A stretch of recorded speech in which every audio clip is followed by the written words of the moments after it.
Internet खुद में एक बहुत बड़ी दुनिया है। यहाँ पे कुछ अच्छी और कुछ बुरी चीजें हैं। इनमें ही हम आज बात करेंगे डार्क वेब के बारे में। बेसिकली इंटरनेट तीन भागों में बांटा गया है: सरफेस वेब, डीप वेब और dark web. Surface web internet की सबसे ऊपरी लेयर है। इसमें वो वेबसाइट्स आती हैं जिसे आप गूगल या बिंग या कोई भी सर्च इंजन से सर्च कर सकते हैं, उसे चला सकते हैं।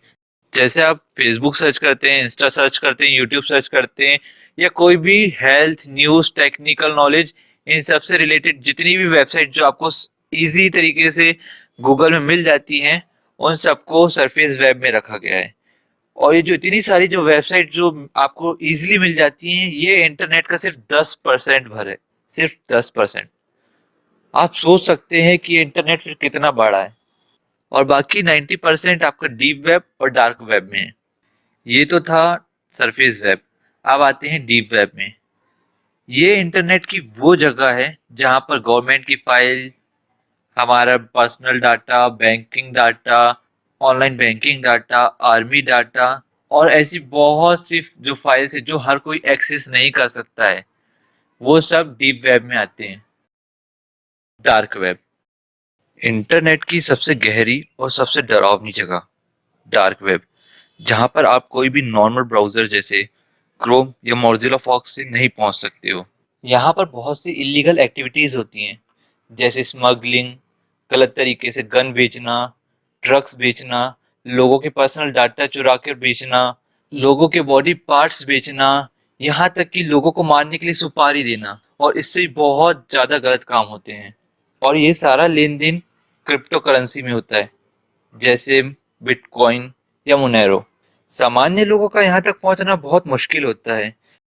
इसकी जो वेबसाइट है उसमें डोमेन डॉट कॉम या डॉट इन नहीं रहते हैं, बल्कि इसका जो डोमेन होता है डॉट ऑनियन होता है। इन वेबसाइट्स को चलाने के लिए स्पेसिफिक ब्राउजर आते हैं, जैसे टॉर, ऑरफॉक्स, ऑरबुट, जिसमें कि टॉर सबसे ज्यादा पसंदीदा ब्राउजर है जो कि ऑनियन राउटिंग पर वर्क करता है। ऑनियन राउटिंग एक टेक्निक है जिसमें जो आपकी आईपी है वो बहुत बार बदलती है, जिसके कारण जो आपकी लोकेशन है वो ट्रेस नहीं हो पाती है, और इसी के कारण आप एनोनमस होके या अननोन रहकर अपना काम कर सकते हैं। इसी का फायदा हैकर्स उठाते हैं। और क्योंकि यहाँ पर लोकेशन ट्रेस नहीं हो पाती है, हैकर्स को पकड़ना बहुत मुश्किल हो जाता है, और इसीलिए इतने बड़े बड़े क्राइम यहाँ पर होते हैं। लेकिन ये ब्राउज़र सिर्फ गलत काम के लिए इस्तेमाल नहीं होता। यहाँ पर बहुत सी रिसर्च और नॉर्मल एक्टिविटीज़ भी होती हैं जो हम दूसरे ब्राउज़र में करते हैं। लेकिन अब प्रश्न ये है कि ऐसा ब्राउज़र बना ही क्यों? ये ब्राउज़र लोगों की प्राइवेसी मेंटेन रखने के लिए बनाया गया था, जिसकी जो फंडिंग है यूएस गवर्नमेंट करती है। ऐसा इसलिए किया गया था क्योंकि बीच में जो वेबसाइट्स हैं वो लोगों का डाटा चुरा रही थी।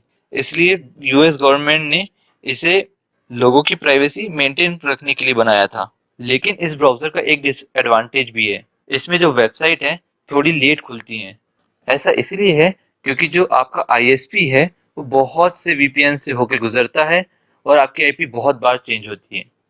और अब बात करें कि ये लीगल है या नहीं, तो बहुत सी जगहों में ये ब्राउज़र चलाना इल्लीगल है, लेकिन इंडिया में ऐसा नहीं है। इंडिया में ये ब्राउज़र चलाना तो लीगल है, लेकिन ऐसी वेबसाइट में जाना गलत है।